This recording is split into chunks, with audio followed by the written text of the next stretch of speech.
to know how to make crispy fish fingers? Let's find out. Break an egg into a bowl.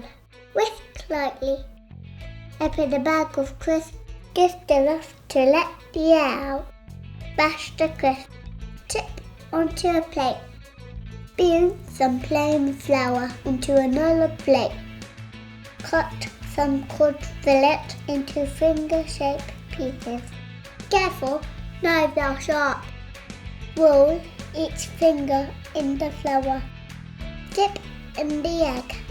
Then cover in the crisp pieces. You'll get a little messy. Repeat for all the fingers. Bake in the oven. Ask an adult to help. I like fish fingers, honey.